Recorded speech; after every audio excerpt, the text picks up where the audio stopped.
Et ouais, si vous avez roulé le long de la RN1 au sud de Kourou ces derniers jours, vous avez peut-être aperçu ce feu un peu particulier dont on va parler ce matin.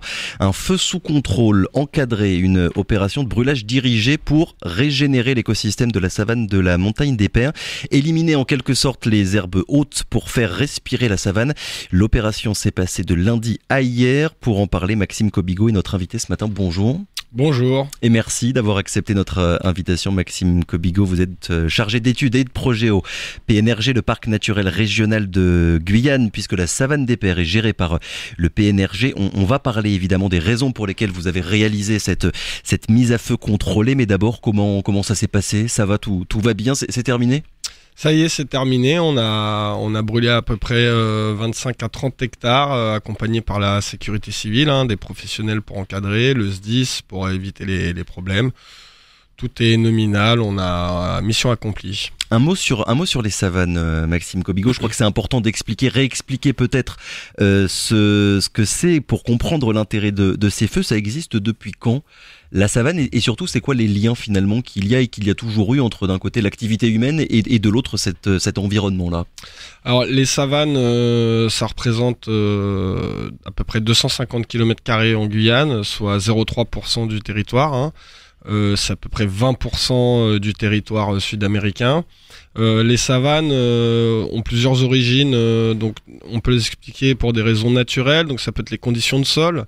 Il faut savoir aussi que pendant l'histoire de la Terre, on a des périodes de glaciation où le climat est plus froid, donc on a moins de forêts qui a besoin de chaud et humide.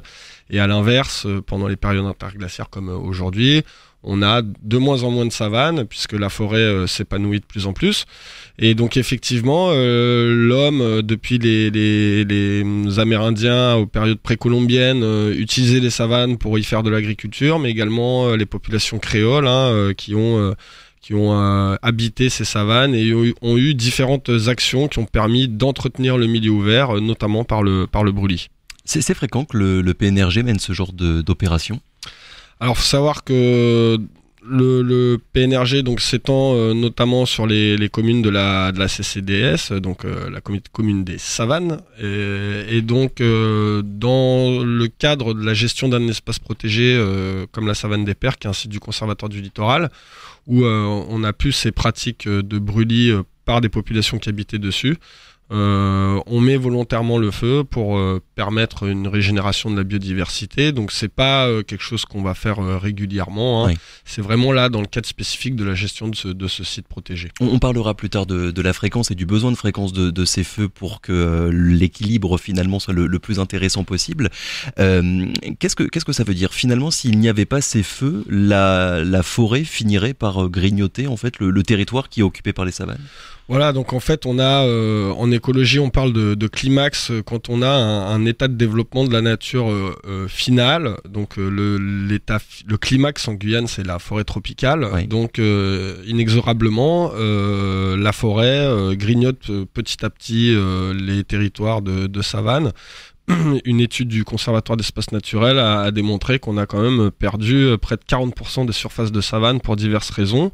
En Guyane ? En Guyane, ouais, depuis 1950. Donc ça peut être tout simplement l'étalement urbain, l'agriculture qui va transformer les savanes, mais également un renfermement naturel de proche en proche par la forêt. Donc on a des espèces pionnières qui vont s'installer sur les lisières, et donc petit à petit ça va grignoter la savane. Sur la savane des Pères, on a perdu parfois jusqu'à 300 mètres de savane depuis 1950. Donc on va entrer un petit peu dans le vif du sujet par rapport du coup à ce qui s'est passé de lundi à hier. Qu'est-ce que vous avez fait ? Vous avez brûlé quoi ? Quel genre de plantes ? Alors tout d'abord, pour avoir l'autorisation de mettre en place cette action, on a fait tout un travail d'études botaniques en amont, voilà, donc une bibliographie pour savoir quelles étaient les parcelles qui avaient beaucoup brûlé, d'autres peu brûlées, d'autres pas brûlées. Donc on a regardé un peu quelles plantes étaient présentes sur le site, et en fait ce qu'on se rend compte c'est que on a une espèce qui est de savane, qui qui est typique des savanes, qu'on appelle le Trachypogon spicatus, qui est une herbacée qui va se développer, accumuler énormément de biomasse et étouffer un peu tout ce qui va vivre en dessous, qui est plus proche du sol, les orchidées, les drosera, les petites plantes carnivores, etc. Donc le but, c'était d'éliminer cette biomasse qui avait tendance à étouffer, et également éliminer toutes ces plantes pionnières qui sont les prémices d'un stade préforestier, pour favoriser la repousse des autres espèces beaucoup plus typiques de savane, quoi. Oui, parce que c'est vrai que ça peut sembler un peu contre-intuitif de penser au feu comme moyen finalement de faire respirer un environnement. On n'y pense pas tout de suite. Ouais, c'est vrai. Alors, quand on parle de biodiversité, par exemple, on se rend compte que dans les zones qui ont peu brûlé, où on a un embroussaillement, on va peut-être trouver plus d'espèces, donc une biodiversité plus importante en nombre, mais en qualité, si je puis dire, moins intéressante que dans des savanes où il y a eu un entretien régulier par le feu. Il y a énormément d'espèces qui ont besoin du feu pour accomplir leur cycle biologique et se reproduire. On peut parler de certaines orchidées, par exemple, qui vont avoir des fleurs pollinisées par des insectes volants. Si la fleur est cachée par les herbes hautes, l'insecte ne peut pas trouver la fleur et donc permettre sa reproduction. Il y a des espèces animales aussi qui ont besoin de cet environnement particulier-là. Alors au niveau des espèces animales, c'est moins évident. Alors si je peux citer une espèce, il y a le Leptodactylus osselet, donc qui est un petit crapaud de savane, qui a besoin de zones humides avec des herbes hautes. Et le fait d'avoir un embroussaillement de ces zones-là fait qu'on a tendance à perdre les sites de reproduction de cette espèce-là. Donc elle va être intimement liée à un biotope, un écosystème particulier qui doit être conservé, lié à la progression de la forêt. Ensuite, on a des oiseaux comme le tyrannobarbu ou la sturnelle des prés qui ont besoin de savanes rases, qui sont des espèces en danger critique d'extinction en Guyane française. Il reste que quelques couples par-ci par-là. Et donc, eux, ils étaient inventoriés dans les années 2000 sur le site et on les a pas retrouvés depuis, puisque les faciès de savane rat sont de plus en plus rares sur la savane des Pairs. Vous me disiez tout à l'heure que la savane, ça représente 0,3% du coup de tout le territoire guyanais, 20% pour tout le sud-américain. Comment est-ce qu'on explique qu'il y en ait beaucoup moins en Guyane que dans le reste du continent ? Alors, c'est lié aux conditions de sol, ça essentiellement. Donc, les savanes, elles ont en général un sol argileux qui a été recouvert par des sédiments des rivières, des fleuves. Oui. Donc, dans les grandes zones du bas Amazone, par exemple, comme les cerrados, donc on a cette condition de sol qui favorise l'implantation de la savane. Et pour les argiles, c'est souvent les argiles marines, cette vase qui est arrivée, qui s'est étalée, donc forcément la vase elle est sur le littoral, donc la répartition est littorale. Oui, donc en fait, et pour revenir au sujet du feu, ne pas mettre le feu, finalement, ça ferait disparaître les espèces de la savane au profit de la forêt. Pourquoi ne pas laisser la nature faire les choses d'elle-même ? Parce qu'après tout, des incendies naturels, il y en a de temps en temps, c'est pas suffisant ?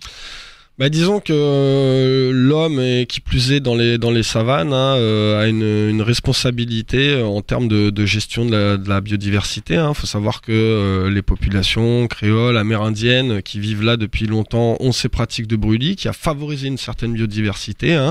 Donc c'est les rares sites en Guyane où on a une action de l'homme sur l'environnement. Qui a été positive du coup. Qui a été positive, oui, bien sûr.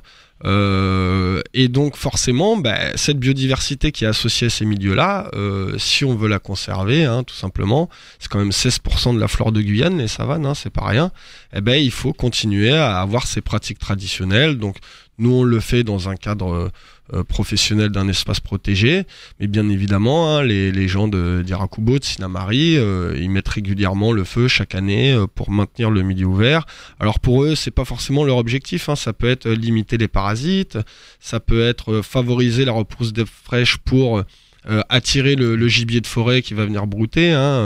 Moi, sur le site, là, j'ai du passage de cochon-bois, par exemple, hein, donc il va pas spécialement venir brouter les plantes de savane, mais on peut penser aussi à la tortue charbonnière, hein, un petit savane. Donc voilà, ces populations-là sont très attachées à la savane et à sa biodiversité. D'ailleurs, hein, la CCDS, elle s'appelle bien la communauté de communes des savanes, donc ça fait partie de l'identité guyanaise. Et du coup, vu que vous pardon, vu que vous parlez de ce sujet-là, est-ce qu'il y a une différence entre ces opérations de brûlage dirigé et les pratiques de brûlis traditionnelles qu'on a l'habitude de voir en Guyane? Alors dans l'action en elle-même, il n'y a pas vraiment de différence. Mis à part l'encadrement peut-être. Voilà, ouais, l'encadrement et puis le suivi scientifique qu'il y a derrière, quoi. Mais sinon, l'action reste la même, hein. On parle souvent d'écobuage en France dans les milieux ouverts, que ce soit les marais ou les pelouses, etc. Hein. Par exemple, savane, c'est aussi la savane de Caux, par exemple, hein, où les populations ont aussi mis le feu aux savanes inondées pour limiter l'implantation du muku-muku. Donc on est encore dans une logique de fermement du milieu et donc voilà, souvent c'est pour avoir accès à des ressources alimentaires, hein, les personnes ont entretenu leur milieu puisqu'à un moment donné ils ont dû se rendre compte que ça favorisait la présence de gibier, de ressources alimentaires. Donc s'il n'y a pas de feu, c'est mauvais, mais s'il y en a trop, je suppose que c'est pas très bon non plus. C'est quoi la fréquence, la bonne fréquence qu'il faut avoir pour gérer le mieux possible les savanes avec le feu? Alors on tâtonne un peu sur ce sujet-là, hein, c'est vraiment là au mois de mars de l'année prochaine, on va refaire nos inventaires botaniques sur les mêmes placettes pour voir si l'incidence finalement de ce que si vous avez notre fait. action a eu une influence sur le peuplement végétal, pardon. Bon, il semblerait que un feu tous les 2 à 3 ans, ce soit ce qu'il faut pour maintenir le milieu ouvert. Et là, on est en pleine saison sèche, enfin en début de saison sèche. C'était volontaire de votre part de mettre le feu à la savane à ce moment-là et pas un peu plus tard dans l'année? Voilà, alors saison sèche, on a beaucoup moins d'espèces qui vivent en savane, notamment animales, qui vont rentrer en phase de reproduction. Donc ça, c'est la première chose. Alors vous prenez par exemple les colibris, c'est peut-être l'espèce qui va être le plus dérangée puisque ça boit le nectar des fleurs, il y a plus de fleurs au début de la saison sèche. D'accord. Ensuite, on le fait pas trop tard parce que la forêt autour devient très sèche et donc le risque c'est que le feu déborde dans la forêt, déborde dans les marais qui sont asséchés. Donc voilà, il faut trouver le bon moment. On aurait pu cette année, vu que la saison sèche est arrivée rapidement, mettre le feu un peu plus tôt. Hein, mais bon, après il y a toutes les logiques administratives, avoir les autorisations, mobiliser les différents services. Donc ça se fait à ce moment-là plutôt que vers la fin de la saison sèche. Sur les incidences, du coup, vous venez de nous dire qu'il y aura dans les mois à venir des études de votre part pour comprendre un petit peu à quel point ça aura été positif pour cet environnement-là. Les incidences négatives, quand il n'y a plus de feu, on voit bien ce qui se passe notamment au CSG. L'accès désormais il est restreint. Auparavant, il y avait des populations qui allaient sur ce site-là en faisant en brûlant de temps en temps les savanes. C'est plus le cas aujourd'hui. Du coup, les savanes elles s'embroussaillent et certaines espèces, on le constate, elles sont en train de disparaître. Ouais, alors il y a cet aspect-là et puis il y a aussi l'aspect sécuritaire. Hein. Faut savoir que plus on accumule de biomasse, plus le feu va être fort, chaud et destructeur.